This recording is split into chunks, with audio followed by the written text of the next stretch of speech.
Hello, hello, welcome everyone.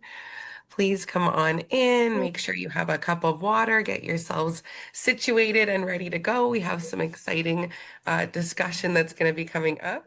We'll give it about 1 minute here as everyone starts to load in. Once you do get in, feel free to pop in the chat and let us know where you're coming from. We always love to hear all of the different areas that people are joining in from.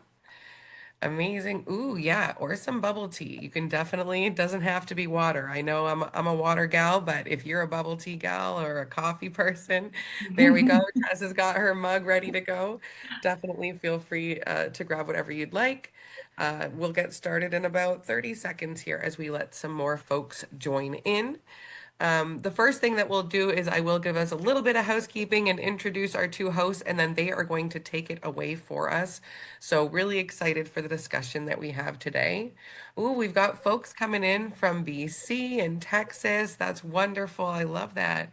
Lakewood, Toronto. I'm also here from Toronto, so nice to have some fellow Torontonians in the room there.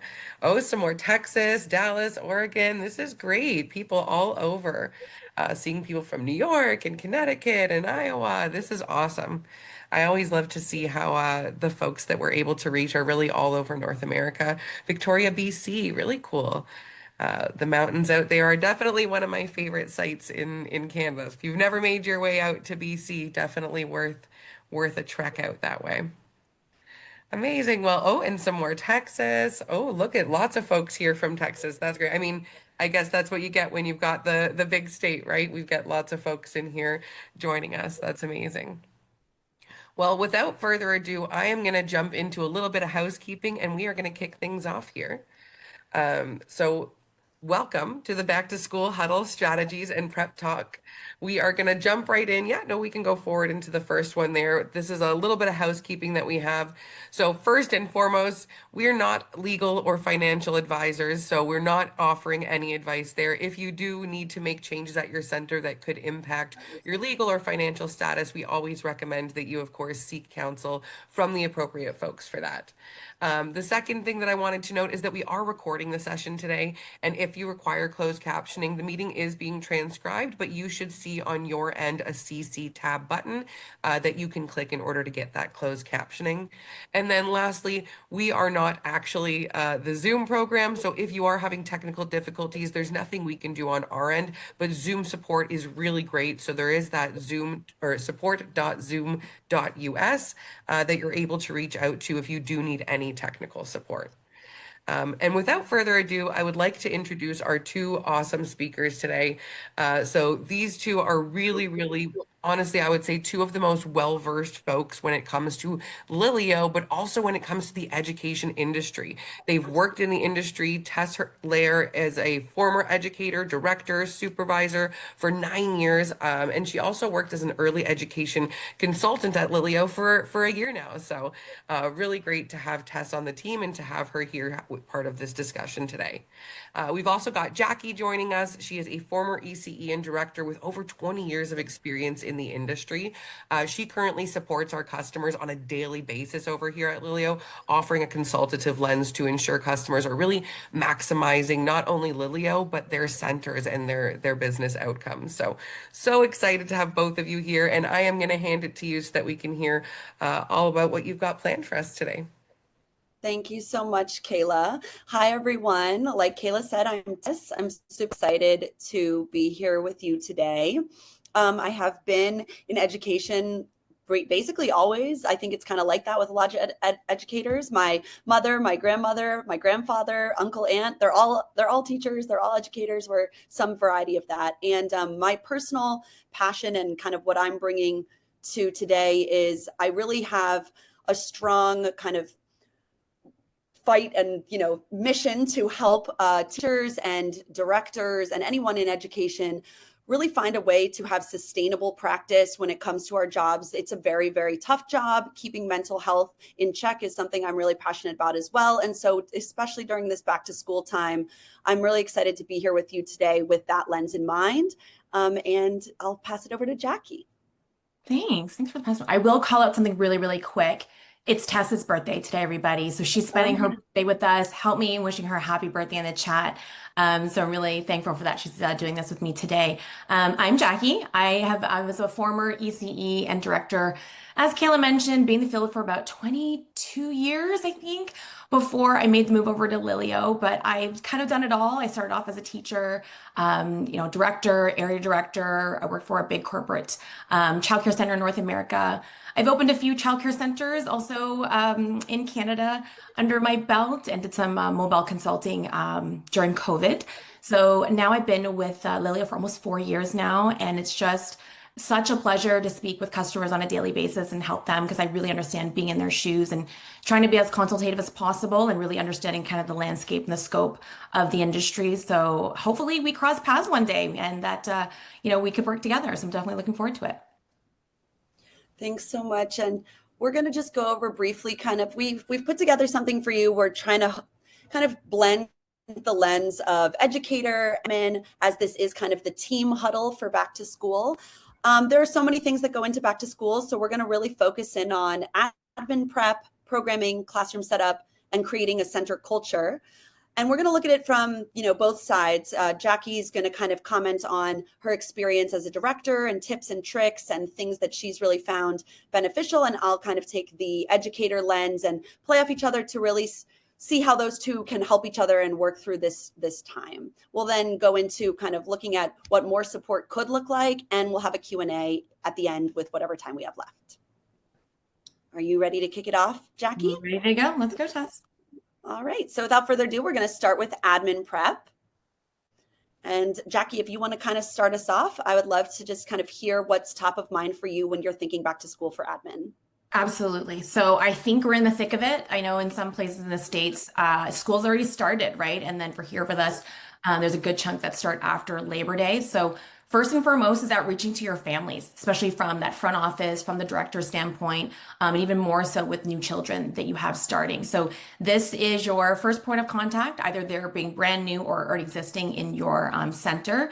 And just asking families for updates. Like we know sometimes we have to chase parents, but if we get ahead of it and ensure that we're having that communication with families to understand what's changed. Did you move? Did you, change your numbers? Did mom and dad's, workplace change? Your emergency contacts, things like that. It's really, really important, obviously, to keep up to date. And then obviously that flows down with the child files and medical and emergency information that we have to prep in order to also pass on to the teachers. Yeah. So when it comes to being, an educator in that lens, some things that really helped me were just to make sure that I'm staying really organized. Creating a prepped paperwork station was something that I really relied on. You kind of label your folders or bins kind of by category. And then I usually put like a checklist taped to the front of each one so that I could monitor, who's turned in what and what things I'm still waiting on, if that's how you're collecting things. I also had kind of a pending binder, and this was something that I used throughout the year, actually, when we would have other forms like renewals of the parent handbook or anything like that. But it was just something that I could check daily and kind of see and make sure that nothing was slipping through the cracks if there were half completed or unsigned forms. So that's something that I did as an educator.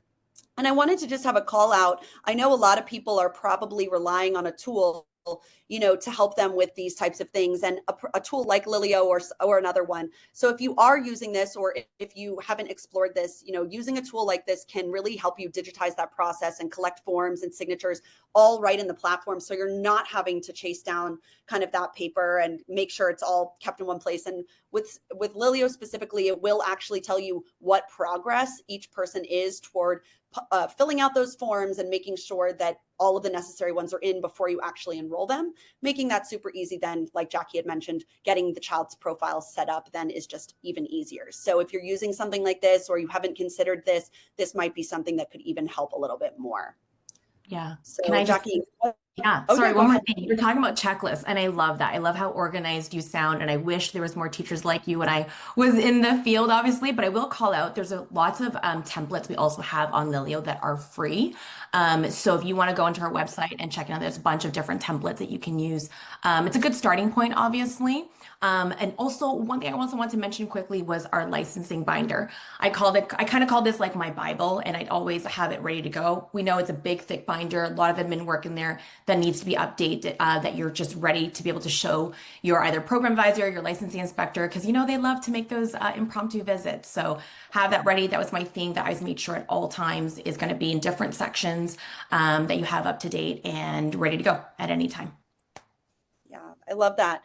Jackie, if you wouldn't mind, I would love to hear kind of as we move into thinking about parent communication from the admin perspective, what are you kind of focused on when it comes to both setting up a good culture around parent communication, but also making that something that your teachers can easily do? Yeah, absolutely. And sometimes this can be really, really different. So it's really good to use that new school year start to make sure that everyone is aligned and on the same page. And sometimes there's changes that can also be made, right? So if you want to tweak that, but I always, always talk about communication is going to be key here. So every center is going to be different, and obviously logistics is going to be different, but setting the expectations from the very beginning, right? So either it's you're sending an email to all your families in a group email or whatever it may be, just be like, this is the expectation. You'll hear from us, let's say on a daily basis with a daily report. This is what you'll expect to see on it. And that also will be in line with your educators. So they know what they should be filling out, because the parents are expecting it, then that's what they should be doing, right? And then there's also like weekly or monthly newsletters. I know that was something super common that I used to do in the center itself. But with that connection, I made sure that the teachers are also giving me information about what was happening inside the classroom setting so that I could put it into the template and set it up and send it off, on the cadence of sending it when you need to. So I think it really goes hand in hand. So setting an expectation at the very, very beginning of the year, if you want to put it in your handbook, even if you want to update that and get your families to read it again and sign off on it. And then for your teachers, I know it's going to be hard to run around and kind of share this message, but you could also use a staff meeting to kind of have that prep it. This is something that we really want to call out so that all your teachers and educators are on the same page. I love that. No, and that's something that I feel like is so important, both for, we talk about it with the kids. When we talk about it with the kids,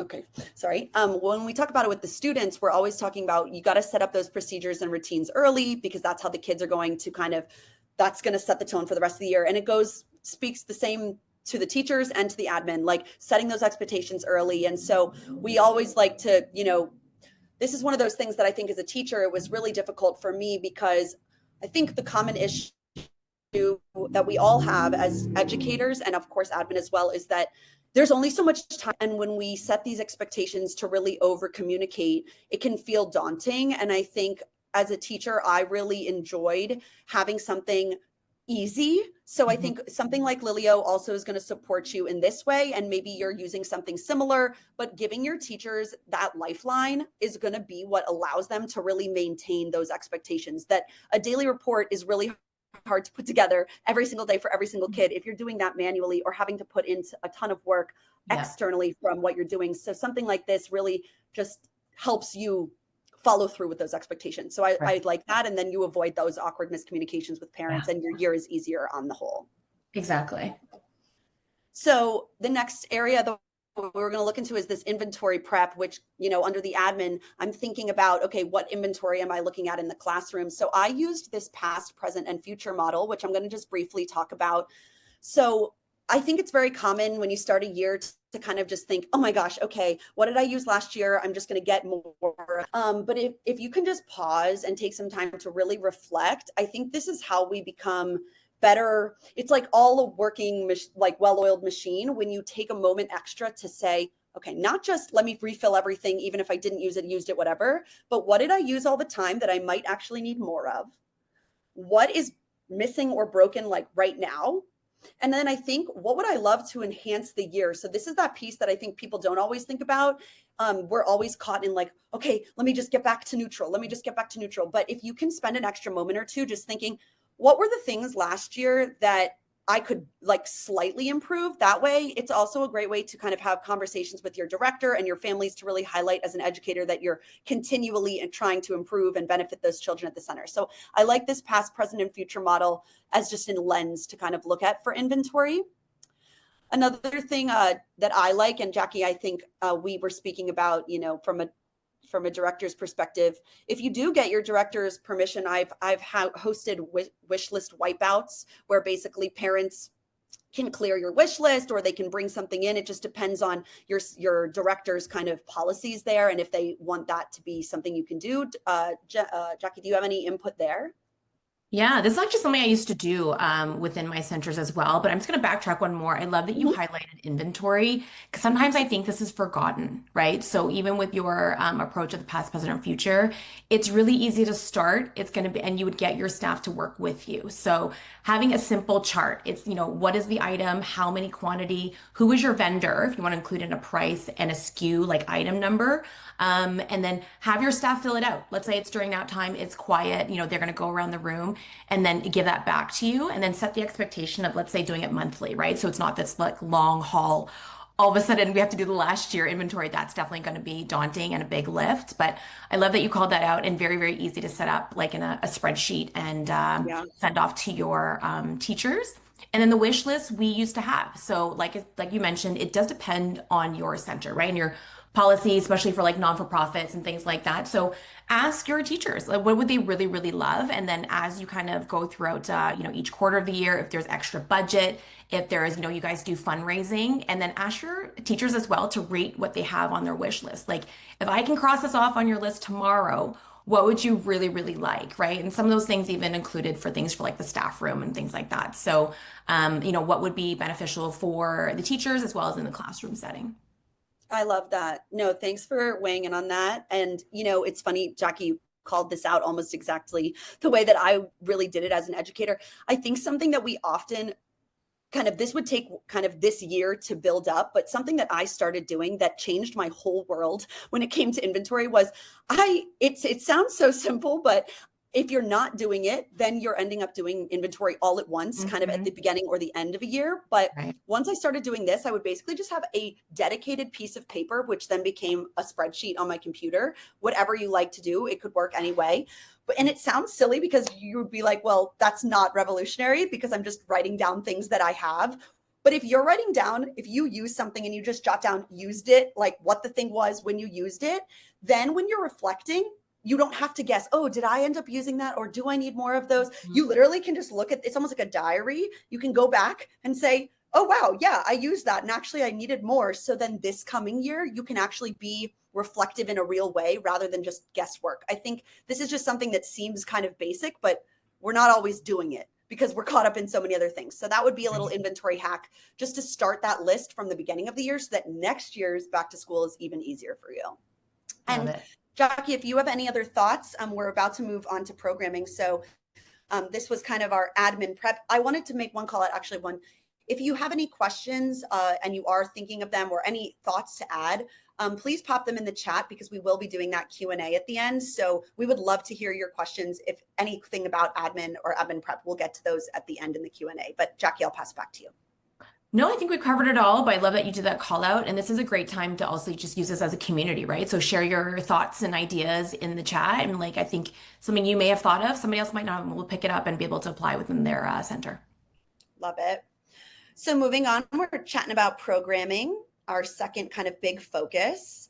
And starting with first month prep, Jackie, I'll let you kind of start us off here since this is something Yeah. I know you're pretty passionate about. Yeah, absolutely. This is very much like I just double down on like beginning fresh new school year. This is a great way to be able to like have alignment with your team. And this is something I talk about with like your staff meeting. Obviously, have a quick huddle before the school year starts and talking about programming. So I think if obviously every center has their own like pedagogy and curriculum approach and things like that. So just making sure that what you're putting in this is all very much kind of connects with each other. We talk about like that communication with daily reports, but is that connecting with your overall kind of what you're hitting for milestones and your overall learning approach and things like that. So especially if you have new staff coming in, they, you say you're a Montessori based, right? Or child led. Do they fully understand what that means, what that full scope of it? And things also change. We know that, right? Through a school year. So we can kind of just come full circle, even with this existing staff and ensuring that, look, this is,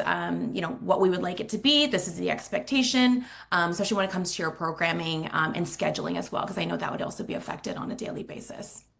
Yeah, and I actually really appreciate you saying that because I have, as an educator, I've worked under directors where they weren't as clear with those expectations. I think sometimes we can shy away from kind of being super super clear with Yeah. expectations. But if you feel like later on it could be something that you end up getting upset about or you end up feeling disappointed in, then it's totally worth it to be clear. And as an educator, I know I deeply appreciated when my director just kind of laid down the law in a sense, because then I knew how I was operating. Again, going back to, this is kind of what we preach when we talk about kids too. Like, kids need boundaries, kids need rules, kids need, they need to know their parameters, and actually that's human. So I appreciated that as well, because it actually allowed me to be creative within those boundaries as an Right. educator Right. without fearing, oh, I wonder if I can do this, and then kind of always, butting heads is the wrong word, but like not Right. feeling confident in what I was doing if it was going to kind of misalign. So I think getting aligned is great. I would love to chat. We're talking about getting this first month done. As an educator, there's this feeling that, oh my gosh, we have to hit the ground running and everything needs to be perfect and it needs to be so great. But this is actually that space where I would just focus on routines over like the rigor. I would focus on things like, helping kids feel safe, helping them feel known, building rhythms, building arrival routines, cleanup cues. This is where you're really going to set those procedures, and having anchor activities, things that from the jump kids are getting used to. These are the things we always go back to. They're familiar anchors that you can use not only in that first month, but then as Mhm. callbacks to through the rest of the year. So that's something I really am always was thinking of as an educator, just giving myself some grace, because that first month you're not losing anything by being observant rather than rigorous. Yeah, no, I love that. And it's just talking about communication as a whole too, right? Like you just said, it's about that, understanding what is expected goes into that. So if you have that conversation with your director and you're having clear expectations, but also with follow-up, I think that's also things shouldn't be forgotten is, can I do this? Would this work? Or, bouncing off ideas. Your director Mhm. most likely is an EC too and has been in the industry for so long. So I love that you called that out. Yeah, of course. And as we kind of move into curriculum interests and curriculum flexibility, I think, we're talking about the programming and making units. And I'm sure you guys, and it would be awesome, you can pop in the chat, how are you guys doing curriculum? And are you purchasing a curriculum? Are you making your own? Are you Montessori? Like, but as we're sharing with each other, but when we're talking about curriculum, especially across the board, regardless of what you do, you know allowing yourself to not feel pressure and feeling more flexible within your curriculum is always going to be better as an educator, because it's going to, instead of being in lockstep with what you had planned or what's been planned for you, you're instead going to be responsive. So whether or not you're using a tool kind of like Lilio. Lilio and our Lilio learning piece is something where, I really valued the idea that as I was growing in that theme, not only can I make a theme using our digital lesson library, which had like thousands of lessons, I also was able to kind of say, oh, okay, we need to linger here a little bit more. We need to flex a bit and not move off of talking about dolphins and sea animals, because the kids are loving it. If I can, why would I, truncate that? So I think I like a tool like this. And if you haven't considered something like this before for your educators, it's a nice way to supplement what you're doing or to give them just like a lifeline resource. So Jackie, what as a director comes to mind when you think of curriculum? Yeah, I think it's also what the needs are for your staff, right? So understanding, if they're hitting a wall when it comes to curriculum like that. And we know that everyone's going to have a different curriculum approach. If it's themed, if it's, I'm an emergent curriculum kind of gal. That's where I went to school for many, many years ago.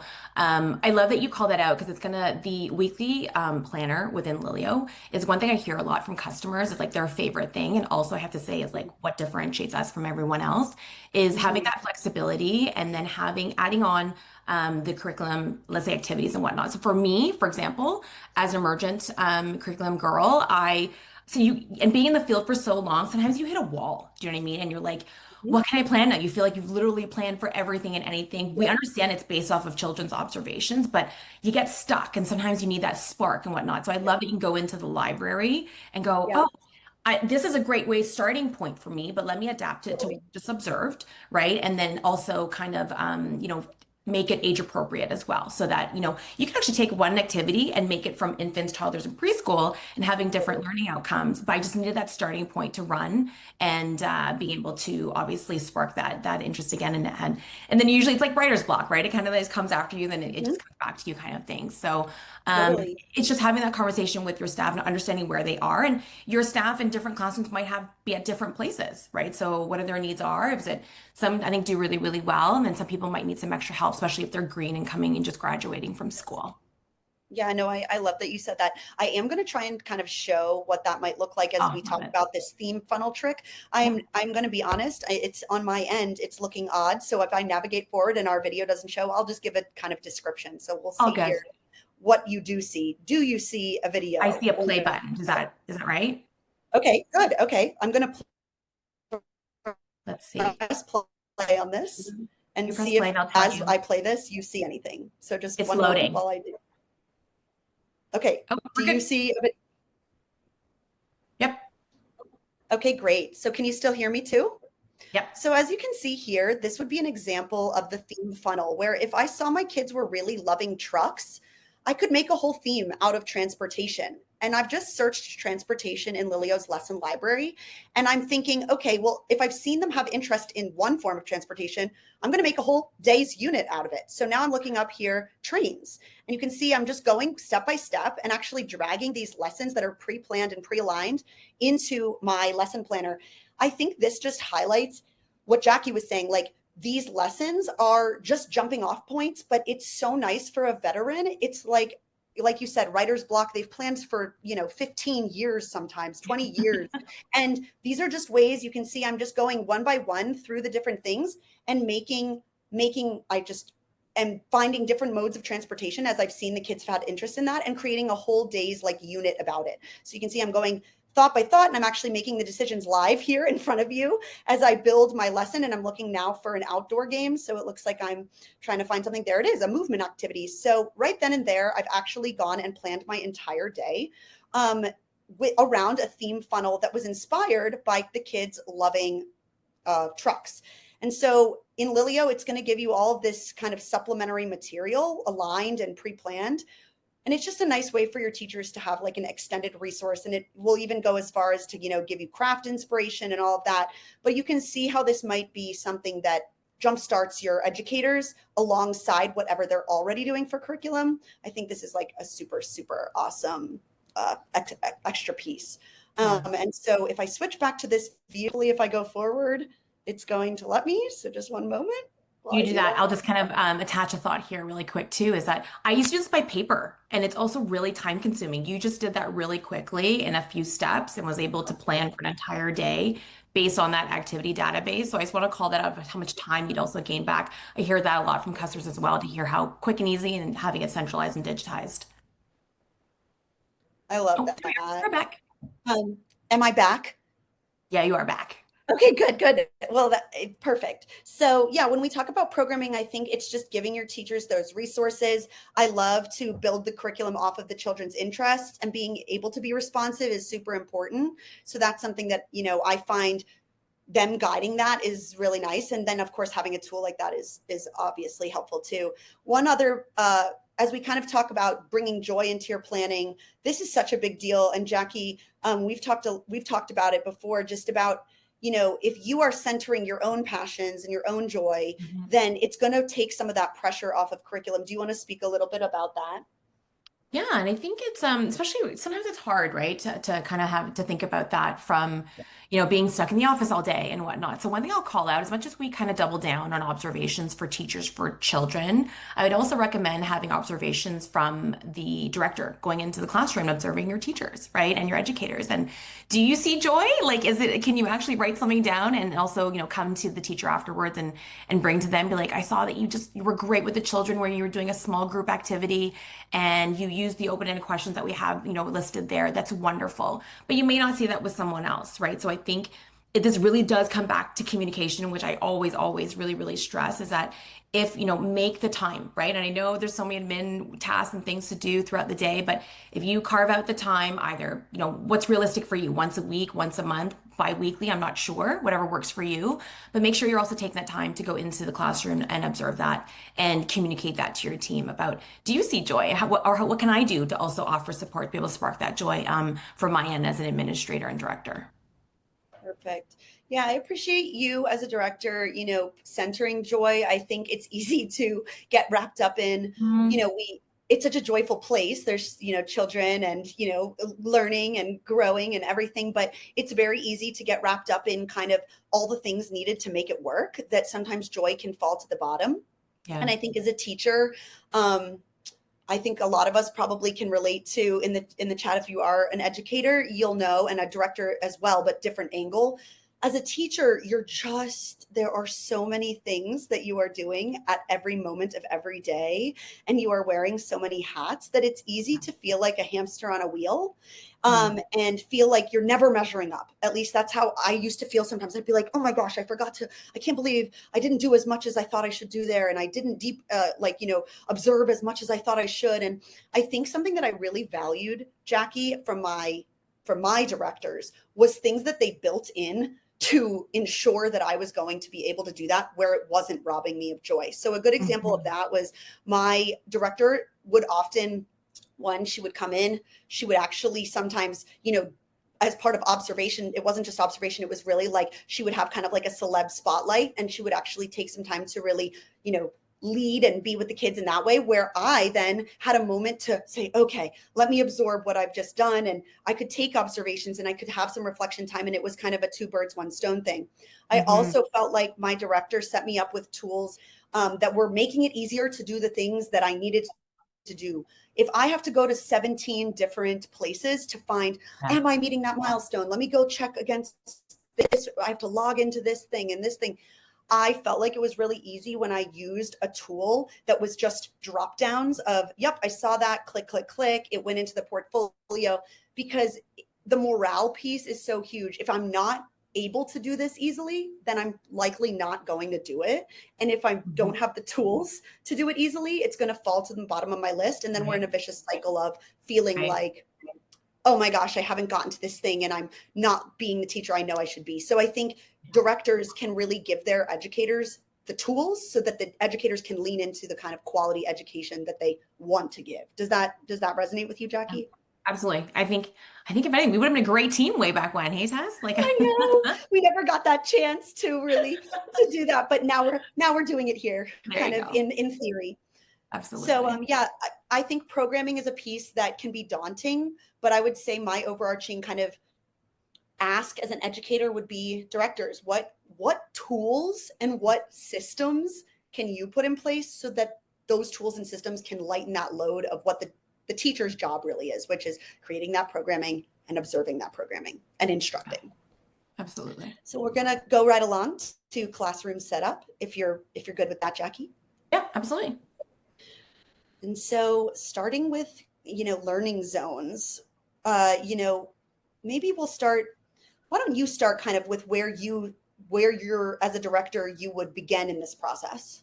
Yeah, absolutely. I actually think it does start from classroom setup. I have to say this was one of my favorite things.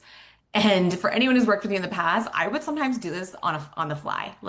But think about this intentionally, obviously with the new school year but it's also trial and error. I'll also caveat with that. So understanding what areas that you need for your learning centers and your zones, right? And every classroom may be different.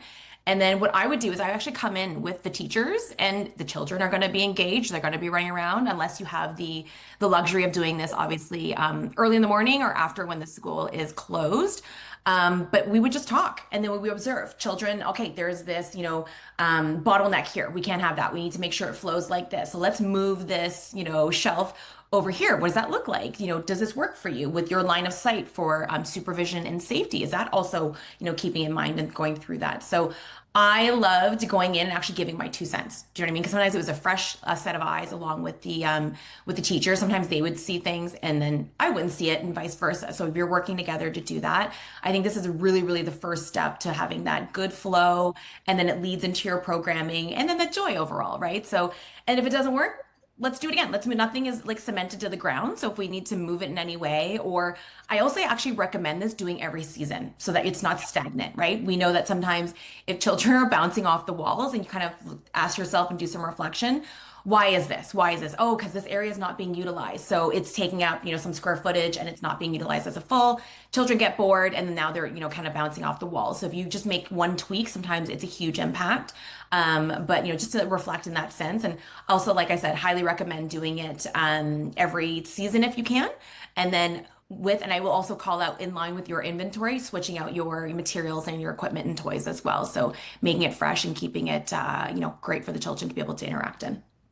No, I love that. And I completely agree. I think the thing that stood out the most to me is like walking through as if you're a child, but better than that, observing the children and actually making tweaks on the fly is just so important because yes, like I would also say if there's an area that you built to function a certain way and you realize that it's not functioning that way or that the kids are never taking advantage of that space or that you find yourself like it's just not what it was in your mind, change it. And I think that like the director being a partner in kind of putting another eye on that is such a great thing. I love that. I also think it's just something fun that I wouldn't even call it a tip and trick. It was just a personal preference that I really love to do.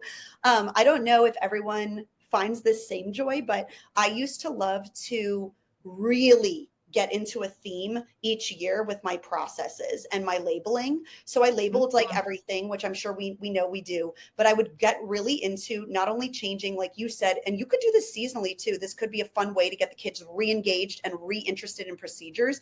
Like one year I had a construction zone theme. So all of the processes, all of the procedures, all of the labeling was themed off of that, so I would call it like, the team zone, or I would talk about it like, putting on our hard hats was where we did, reading and stuff like that, like our thinking caps, and we would put on our little hats when we did reading.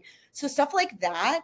And then I would switch it at the next year. But I love what you're saying about seasonally, because what it gives you the chance to do is have kids buy into it again and get excited about what do we do when we line up? Well, instead of just calling it line up, you can give it a theme and have the kids get all excited again. The next, like I think one of the other years I did a magic theme. So everything was magic themed in both process and label. So I just think that's a fun way to get the kids engaged in the things we need them to do.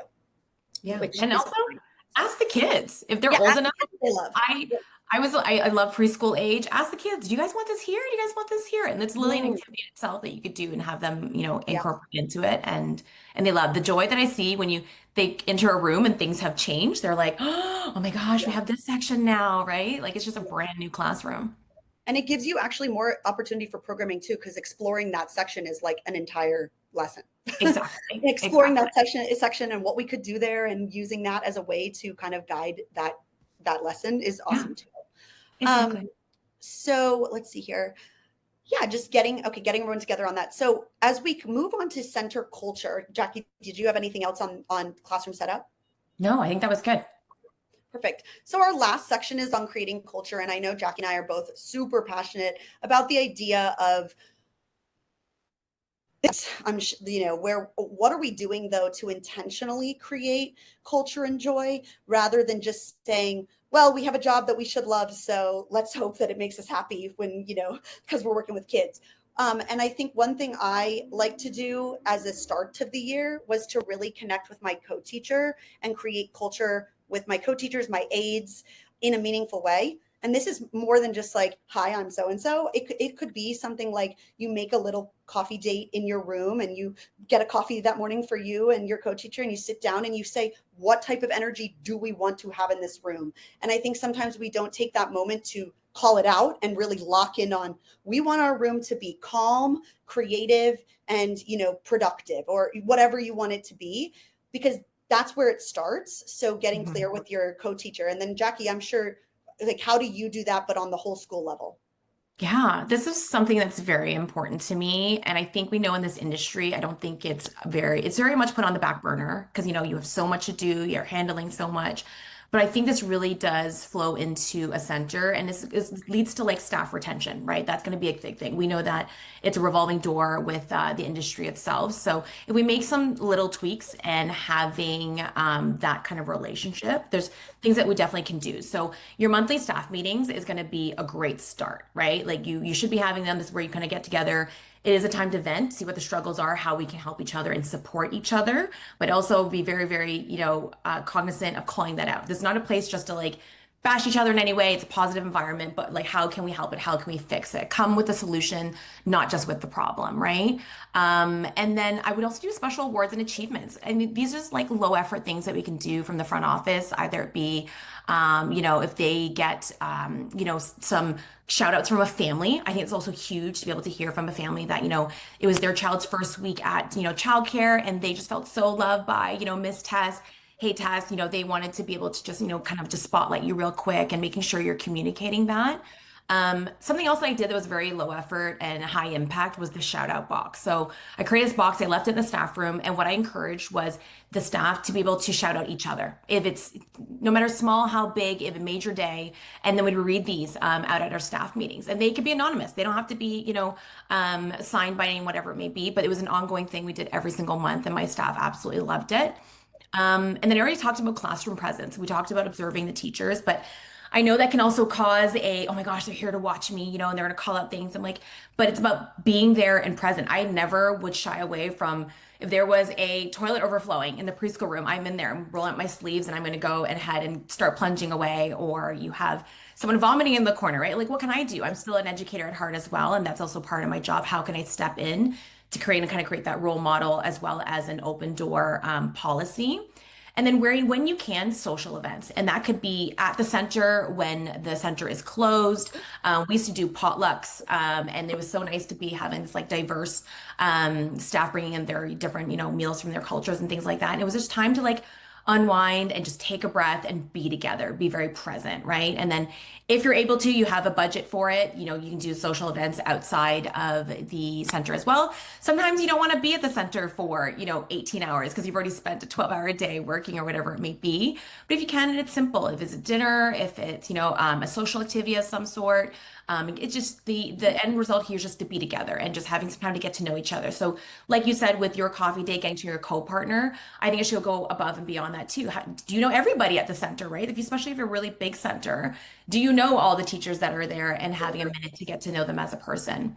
So that's kind of like the front office things. And then I would also talk about the families because you also want families to be involved as well. So, do they know what's happening? You can use newsletters to highlight this. What's going on with the children, but also what's going on with the staff. So you also have an opportunity to open that up to get to know them better.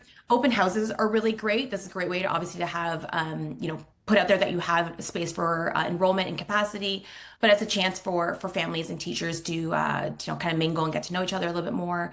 Special events is also huge, and this is all within budget if you can, but they could also be very simple. We used to do like morning breakfasts for like Mother's Day or Father's Day or Grandparents' Day, end of year, like summer kickoff party, things like that. And I know obviously at some centers I've also spoken to is that having families involved is part of their overall culture and their kind of parent expectation. I've heard of, families coming in and they also have to volunteer hours, especially at some nonprofit centers, and having the community involved as much as possible. So you have that presence within your community. I love that. Jackie, just to clarify, Yeah. are you still seeing my screen? Because on my end it looks weird, Yeah, but you I can still see it. We're Okay. good. Great, great. All right. Well, I just wanted to point out one more thing that as an educator, I really love just to highlight that things don't need to be an additional expense in order to be really, really awesome. So when I was teaching in a preschool room, I introduced this incentive or this ritual tradition called the chair. And it was literally a chair that I found on the side of the road outside of when I lived in an apartment in Washington, D.C. I found a chair in my apartment complex that was just on the side of the road. And I really, really sanitized it. But it was free because it was literally someone's trash. And I brought it in, it was a pink chair, and I introduced our character counts kind of, I'm sure different schools have their different kind of character pillars, and we had character pillars at this school.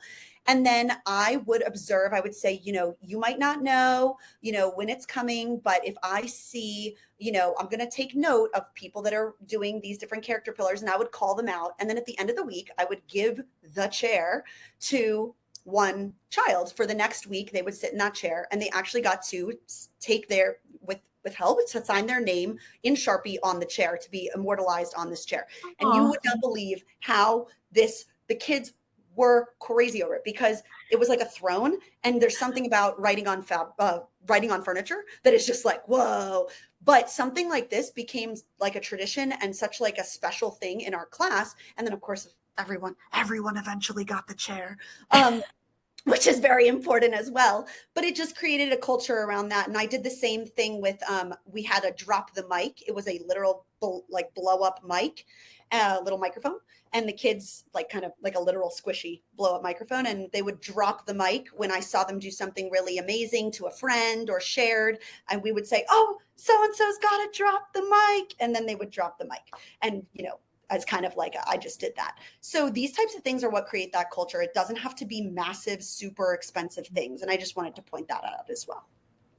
Yeah, no, I love that. And also goes with your staff. Sometimes a thank you goes a really, really long way. When you Yeah. have to say long, you did something that was not expected. And I always made sure that, I would say thank you and encourage that behavior amongst the team. And another little thing that I used to do was I would write inspiring quotes on their pay stubs. Obviously, I'm aging myself, but we used to print them off, and I would tape them up, and I would staple and hand them out. But just a really encouraging words like, what would you do? You're a professional in this field, but it's hard and it's very demanding. So, just a moment to express some thanks. Love that. Yeah. I mean, I have to say on the last note on this is today's my birthday, obviously. So I just turned 31, and being 31, I still like when someone shouts me out. So Yes. that just goes a long way, and it's for free. So when someone shouts you out for your hard work, it feels good.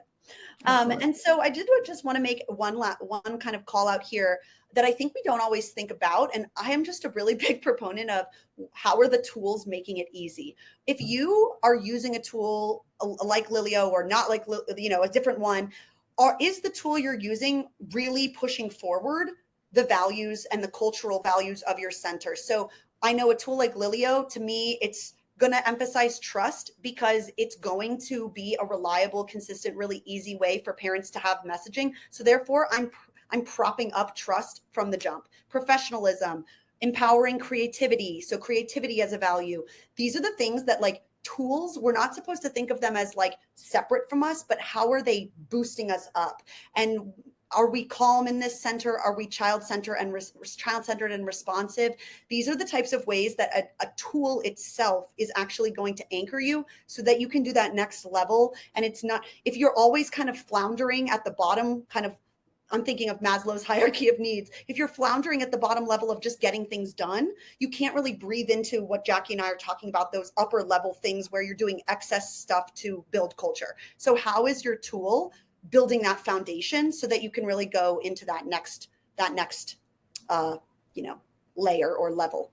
Mm-hmm. And so, as we do pause here, I'm gonna move us to the Q&A slide because actually I'm going to first go through this. So we do have a reflection form that we would love to hear from you all. It's just a quick reflection form that you can do with this QR code. And I think Kayla, our chat moderator, is going to pop the link into the chat.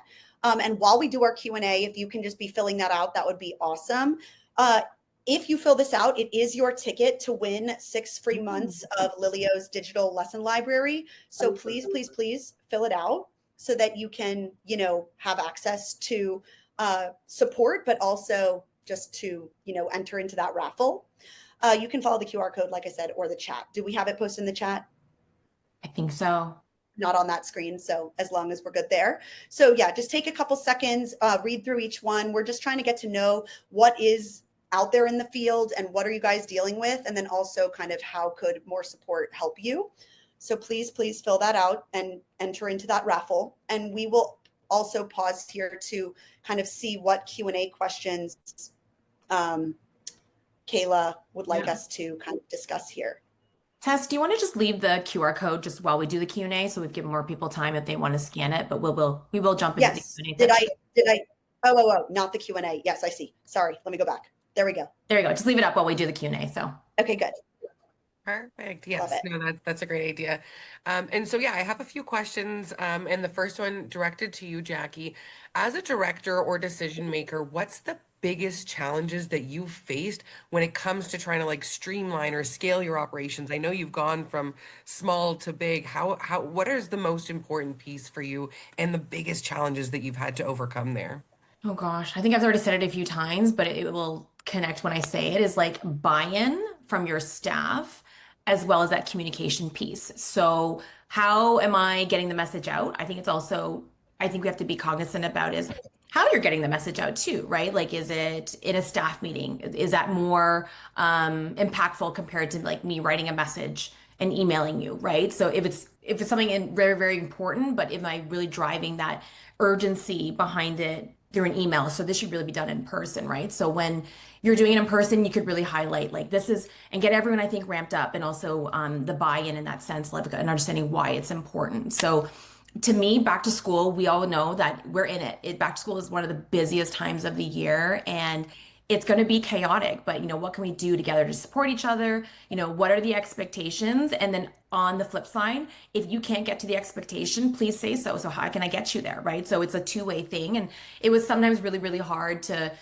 because you're so caught up in things to be able to kind of it seemed very more one-sided, like you need to do this, but that's not the case, right? So having that approach early on and understanding what works for your center and I think expressing and communicating early on as well in order to have that buy-in.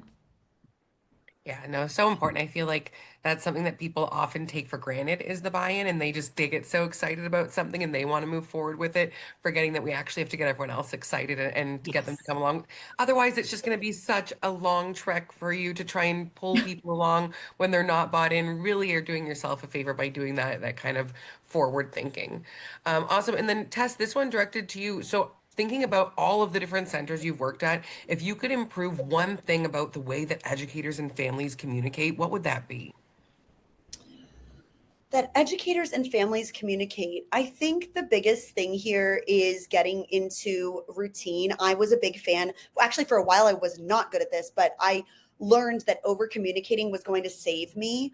The more I could communicate and overextend in that way, the less I was having miscommunication and confusion. I learned that parents, they're anxious and they want to know what's happening with their children. And the more I leave them in a state of anxiety, really at all, the more that then they're going to come back with things that I'm like, wait, what? Like, I shared this in that thing for a while back. And then it was kind of a snowball where then I was, feeling like I wasn't being clear and no one likes to not be understood. So I think once I learned that, okay, how can I get into a pattern? And like I said, those tools, how can I have tools that are like bing, bing, boom, boom, da, da, da, da, da, like click, click, click, click to make sure that my parents were feeling satiated. Another thing that I love to do is I would pick a kid like a week, a month, and I would just randomly write a message home that is positive. I think it is so common that parents receive not negative, but feedback that is pertaining to almost a reactive message. Hey, I see this behavior. We need support at home with XYZ, something that you're trying to solve. Something that really helped me create a different, just totally different tone with my parents was saying, proactively, what is something, and I would kind of keep everyone in a rotation and that no one was any the wiser, and I would just send something home that was positive. And once a week a write up that is like a good chunk doesn't take that long, and I think it made such a big difference when it comes to parents were like, wow, she really looked at my kid and saw this in my kid beyond just click click click the daily charting stuff that I was doing. And that was something that totally transformed, I think, my relationships with families overall, because they thought of me as, oh, when I see Tess in my inbox, like Miss Layer in my inbox, it's going to be positive too. So that was another piece of that. Yeah, no, that's great. And it's so important to think intentionally about our communication with the families, right? And to make sure that we are starting to understand what those relationships look like and what the families need. Because the same way every child is different, every family's different, every family's expectation and needs for communication are different. So Yeah. important to get ahead of that. Okay, I know we're almost at time. I have one last question directed to the both of you, and that would be if you had unlimited time and resources, what is the one thing that you would have loved to have offered to families at the centers that you worked at? Ooh, that's a good question. You know what? I'm going to say something that it doesn't even matter about budget. I'm just going to say time. It's so chaotic during the days. Like I was a very hands-on director where I would really get to know my families, like not just the children, but the family members, mom, dad, aunt. Who, if I saw someone often, and you really lose that time at pick up and drop off to be able to just have a conversation, get to know each other, understand what your family dynamics are, so that I can better support your child while they're at school and in our care at childcare. So if I could have all the time in the world or have a budget to set up something where we could have an event and just have time together and spend that time together and just have a good time, I think that's for me, it's something as simple as that, but also very, very difficult. All right. Amazing. It sounds like we're pretty close to time. Any last thoughts, Jackie, Tess, that you want to leave us with? No, I just want to wish everyone such a good start to their year. To just remember to give you, grace to yourself and bring that into your classrooms, grace to the children, grace to yourself, grace to the director. Everyone is in this together. Education is hard and you guys are doing an awesome job. Just, showing up, being there and being reflective. The fact that you came to this webinar means that you are being reflective beyond just the bare bones. And I think that's really, really awesome. So congrats to doing that. And I'm super glad that we could share kind of some of those thoughts together. And if you haven't filled out the form, please do so, because we are giving, a chance to win some of that Lilio curriculum, which is like a separate part to Lilio. Yeah, I'll double down on that. It's back to school season. It is crazy busy. Just remember, you can make changes. This doesn't have to be the same every year, especially if you've been in the industry for so long. Make some changes, and get that buy-in from your teachers and your educators, and you got this. It's going to be a great year, and good luck. Yeah. Good luck, everyone. Thank you so much. And Bye. we'll see you soon, hopefully. Bye bye. Take care, y'all.